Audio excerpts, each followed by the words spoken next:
Artificial intelligence is reshaping industries at lightning speed, transforming how we work, how we build, and even threatening traditional jobs and power structures. In this rapidly shifting AI economy, the real question is who gets access to the opportunity it creates? This Women's Day, we are speaking to the force behind Women in Cloud, a global movement on a mission to unlock $1 billion in economic access for women and allies by 2030, ensuring that in the AI-powered future, women aren't left behind but leading from the front.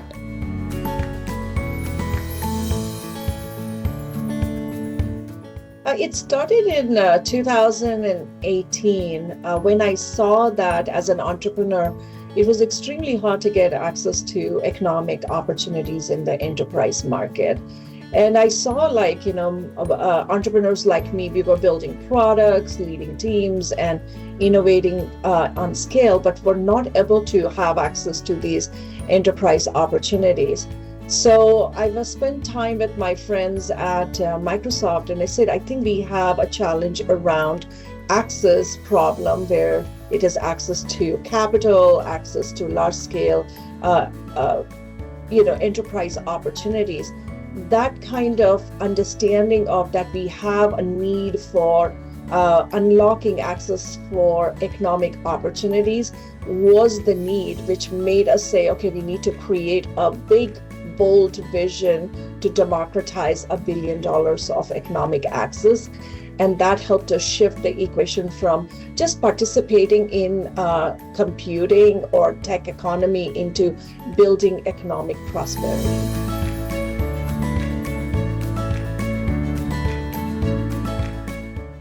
That's a brilliant question about the definition of economic access. Economic access means a measurable participation in revenue, capital, leadership, and asset ownership, in my opinion. So it's really the ability for you to build, to sell, to scale, to influence and invest. It's not a symbolic inclusion. It's really a participation in creating value creation and also value capture.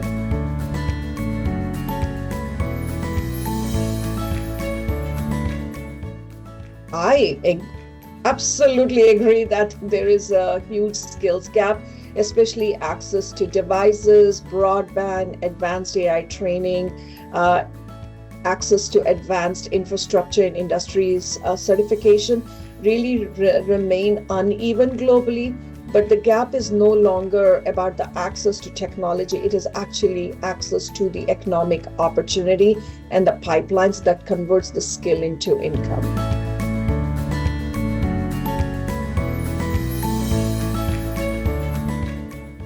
I say yes if you don't do anything about it. AI is a very capital intensive, infrastructure driven, and a skill dependent. And if women are not positioned early in building the infrastructure, setting the governance and capital allocation, the gap will widen. That's why, we need to focus on getting women certified, get them into apprentice, participate in building infrastructure and policy engagement. Inclusion have to be designed into the AI system from the day one. And today that is not happening structurally.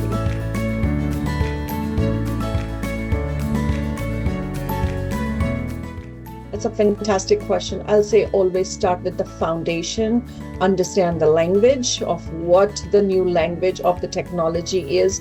So when I'm talking about foundation, learn about cloud fundamentals, data literacy, and AI certification. Make sure you have your fundamentals right. Then quickly move into applied experience. So apply for apprentice, hackathons, open source contribution, and work on real world projects. And most importantly, build credibility through execution, not just credentials, because the mastery needs to show up.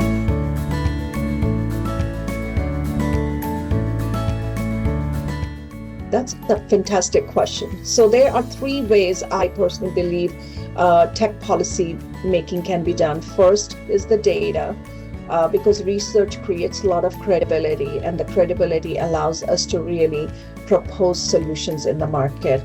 The second one is coalition building, a lot of collective action collective voice carries weight, and it also allows us to really do public-private partnership. And third one is economic leverage.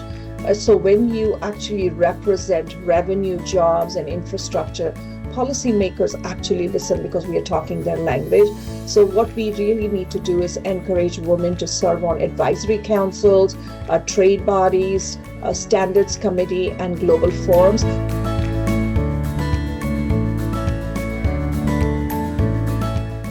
We did economic access research, the last month, and we found that confidence, access to confidence, was the number one need. Because to have confidence, you have to prepare, you have to have the distribution of the opportunities available for you, and also have visibility so you actually can be seen.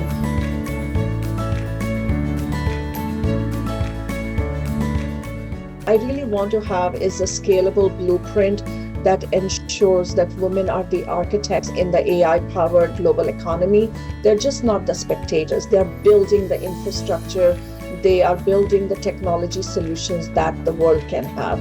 So if I look at 5 years from now, I see the Women in Cloud as operating as a global access institution with research arms, capital vehicles, infrastructure partnerships, and measurable partnerships across the continent.